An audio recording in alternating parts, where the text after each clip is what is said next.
Good morning, children. In last class, we learned about the importance of history, why history is necessary, how they calculate the dates, why they have not given the accurate date in the past, how the historians have mentioned the dates, and James Mill, how he divide the history into three parts, that is Hindu, Muslim and British. Again, how they divide the history into ancient, medieval and modern, right? These are all the things we learnt in the last class. Today we are going to learn about the what is colonial. What is colonial means, beginning we have to learn about when British came to India. British came to India, first they came to India in 1498. Vasco da Gama came to India in 1498, May 20th. Is it clear? Between Europe and East. And they established East India Company in 1757. Okay? At the time, Robert Clive was there. He established East India Company in 1757. Okay, shall we start the lesson? In this book, you will read about the way British came to India to conquer the country and establish their rule, subjugating local Nawabs and Rajas. You will see how they established control over the economy and society, collected revenues to meet all their expenses, bought the goods they wanted at low prices, produced crops they needed for export, and you will understand the changes that came about as a consequence.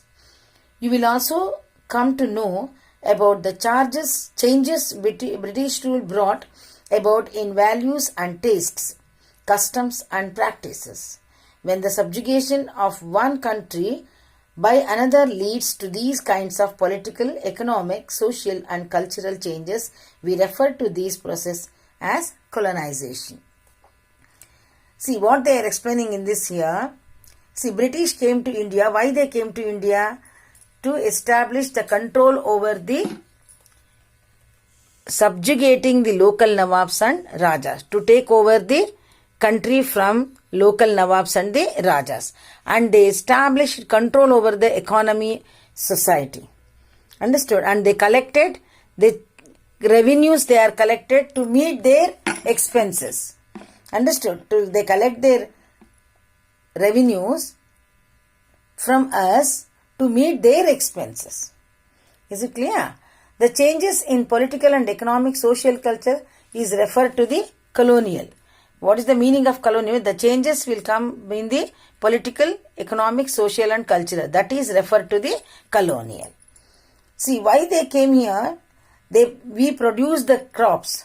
They are taking for the lowest rate, lowest price, and they are selling into the highest price.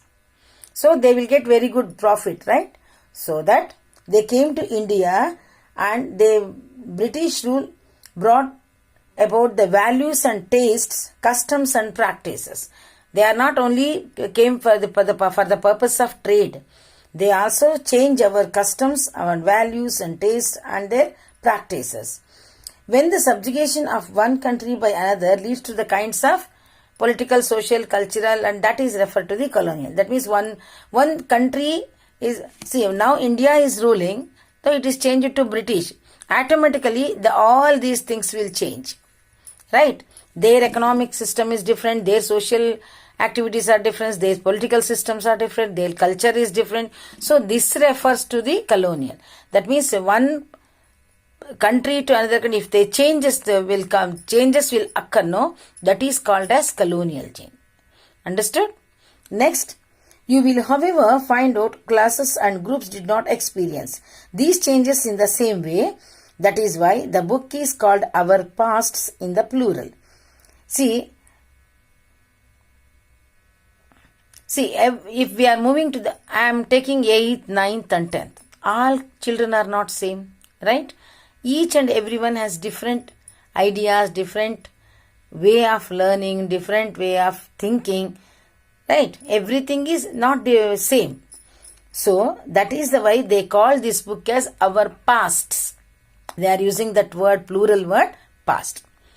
Is it clear? Now we move on to the how do we know.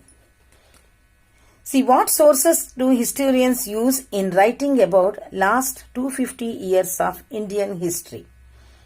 What sources do historians use writing about last 250 years of Indian history? What are the sources? Historians give the writings about the history. See, sources from historians. So, administration produces records. See, always records is very important. Is it clear? Always record. That is what why we can teach, no? Why we ask you to write. But it is a record what you have learnt. It is a record what you are writing. So that is the reason records are very important. I'll give you one more example for you. One important source is the official records of the British administration. The British believed that the act of writing was important. Every instruction, plan, policy, decision, agreement, investigation had to be clearly written up. Once this was done, things could be properly studied and debated. This conviction produced an administrative culture of memos, noting and reports. So what are the records they are maintaining is instructions, plans, policy, decisions, agreement and investigation. So British believed that writing is very important. Clear? They believed that writing is very important. It was very important at the time of their period. Why they feel that it is important means, if we are giving some instructions, understood, if we are giving some instruction, it should be in a plan. The plan has to write how we have to go through with this. Next, what policy we are going to maintain it. That is very important. Next is decision. What all the decisions we have taken for this meeting, that is. And what agreements we have done. And what are the investigations. All these things are maintained by the records only. Otherwise, we do not know what was happened at the time of Britishers. They have maintained the good records because they believed that writing is very important. They believed that writing was a very important act in their period. Is it clear? So, this conviction proceeded administrative culture of memos, notings and reports. What are the memos is given to the government that they used to record. What are the decisions they have taken that you have to make one record. And what are the reports they have sending to the other states, that also they make one record for this. All these things are very important in the British period. Is it clear?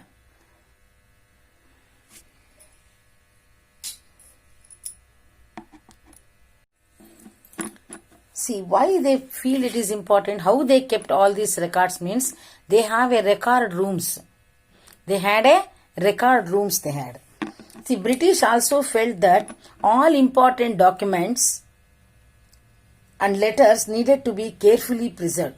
So they set up a record rooms attached to all administrative institutions.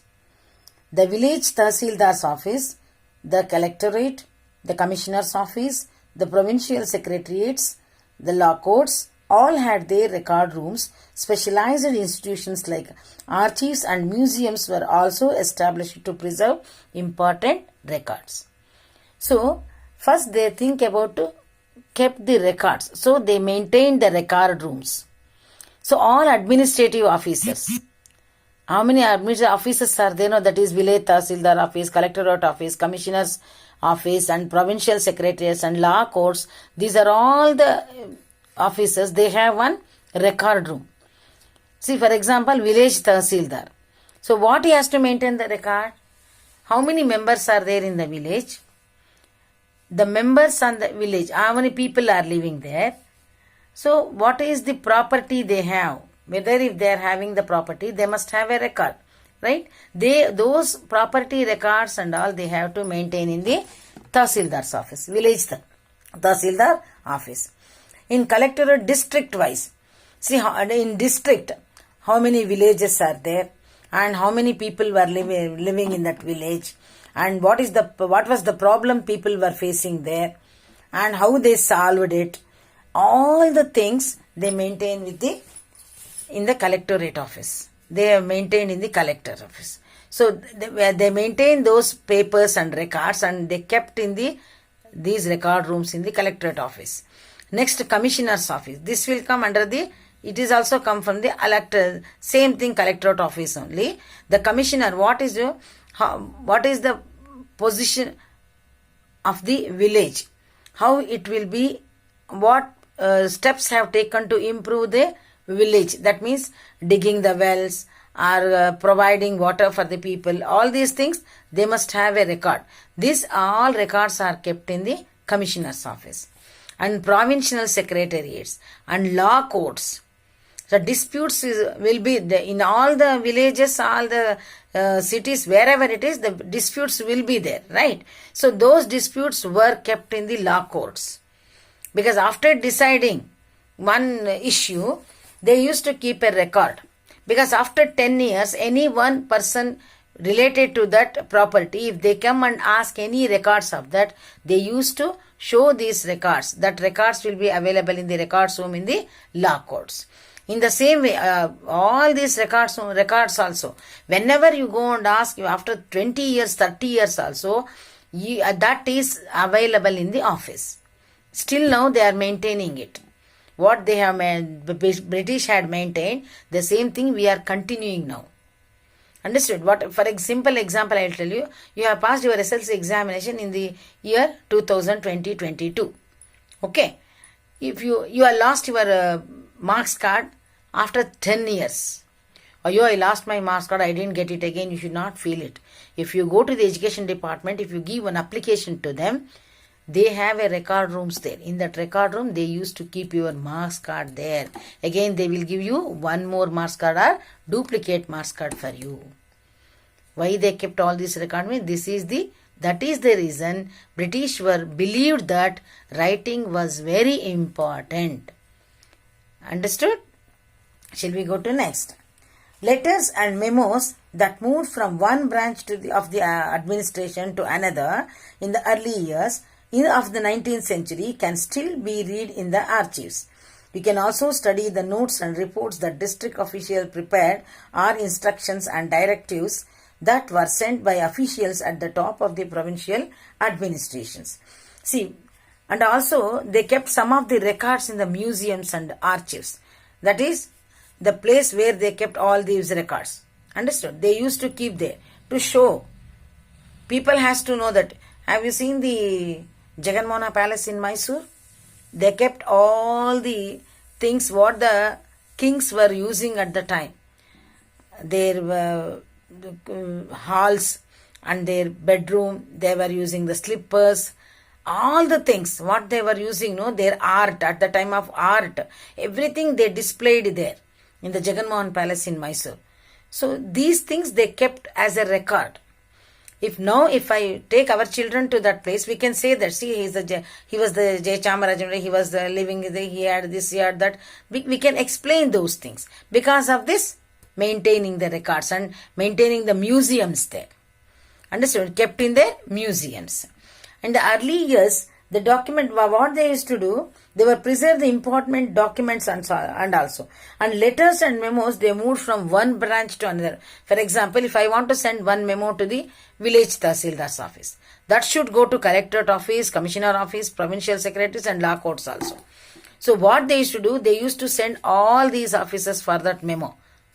Understood? All these offices, they will send these memos, and this also they kept, we can see those things even in the museums. What memo they sent to these offices, they kept in one museum.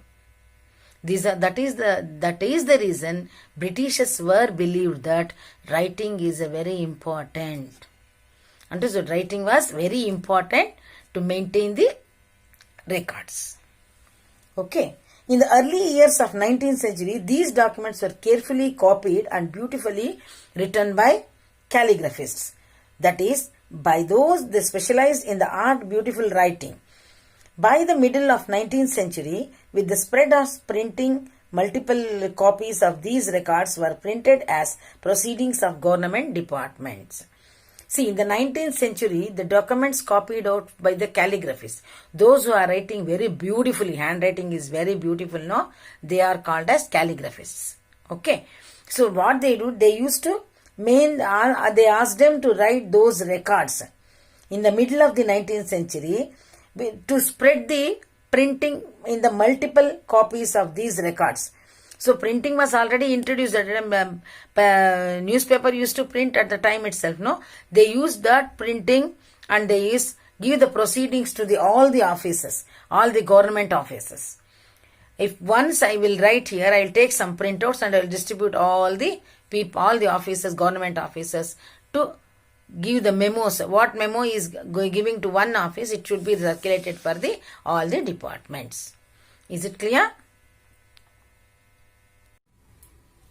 Now we move on to the survey become important. The practice of surveying also became common under the colonial administration. The British believed that a country had to be properly known before it could be effectively administered. By the early 19th century, detailed surveys were being carried out to map the entire country. So why they felt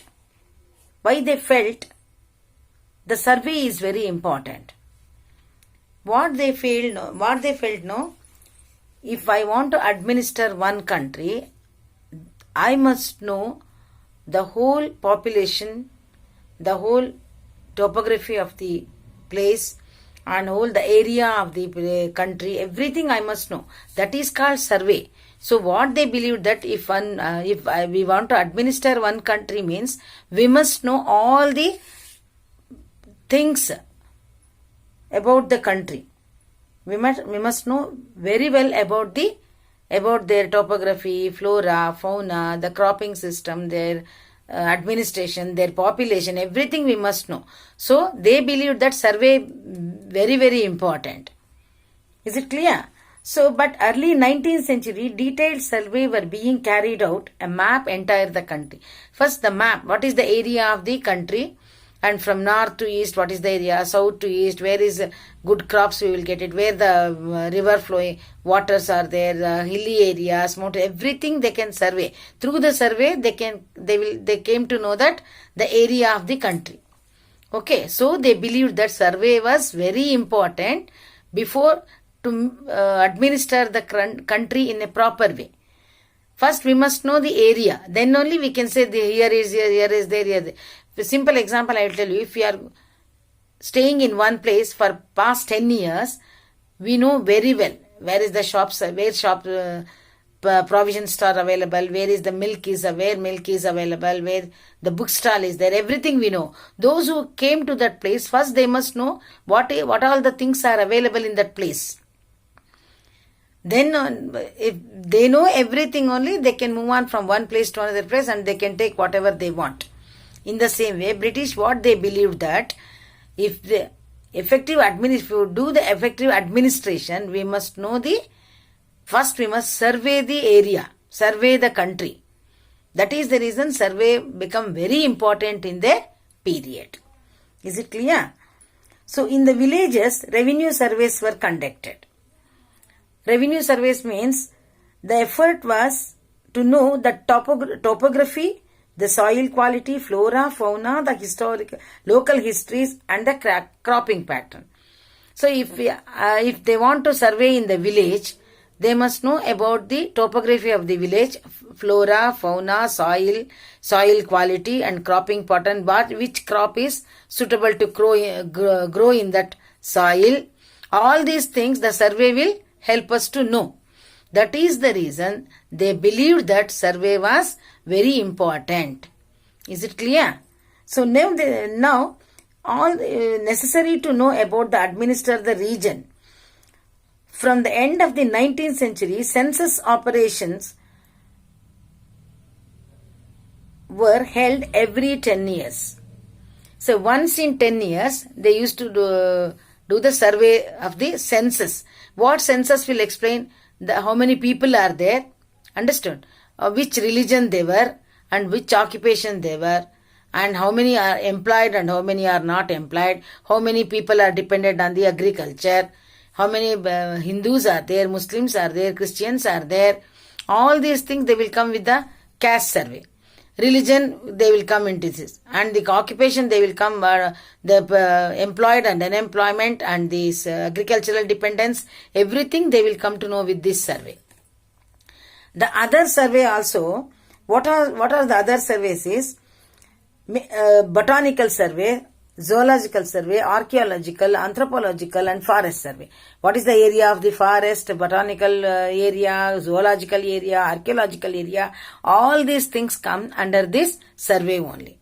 When they are surveying all these things, they will come to know the area of the forest, anthropological, archaeological, geological area, botanical area, everything they will come to know through the help of this survey. That is the reason British were believed that survey is very important for the effective administration. Is it clear? So next we move on to the what official records do not tell. Okay. From this vast corpus of records we can get to know a lot, but we must remember that these are official records. They tell us what the official thought, what they were interested in, and what they wished to preserve for posterity. These records do not always help us to understand what other people in the country felt and what lay behind their actions. For that, we need to look elsewhere. When we begin to search for these other sources, we find them in plenty, though they are more difficult to get than official records. We have diaries of people, accounts of pilgrims and travelers, autobiographies of important personalities, and popular booklets that were sold in the local bazaars. As printing spread, newspapers were published and issues were debated in public.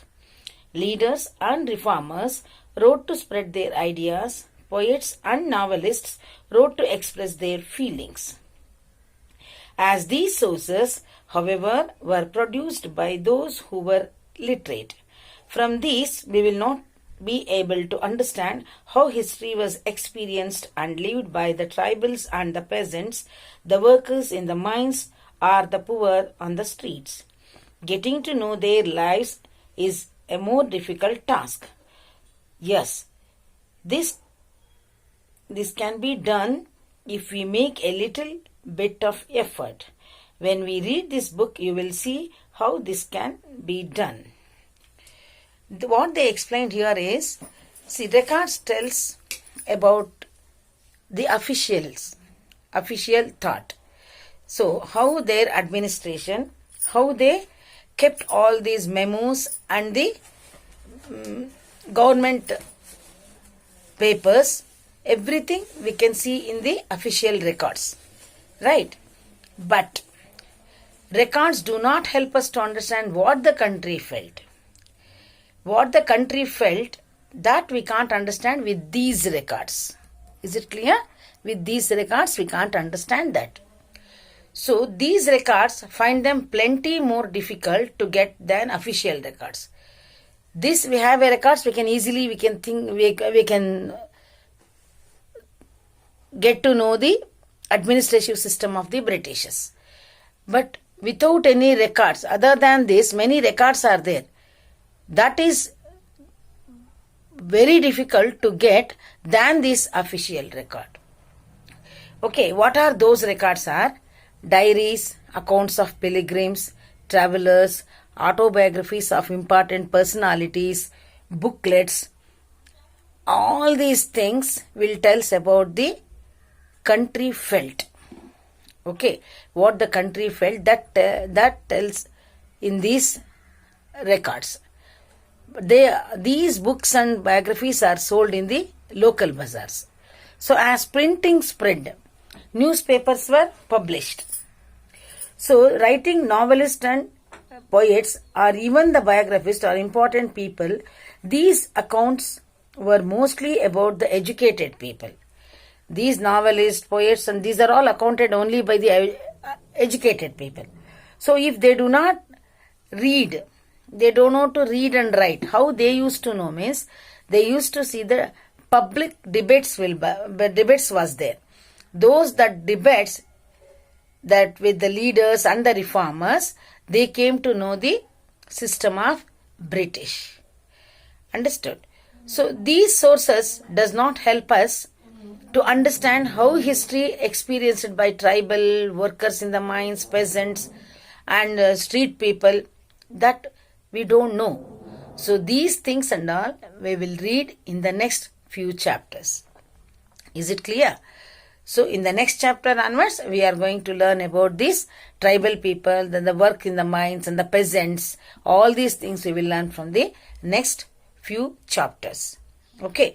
These records and all I told you already, they kept in the National Museum in Delhi. That was established in 1920. I will show you some pictures of the National Museum. Okay. And next class we will continue with geography. Okay. Thank you, children.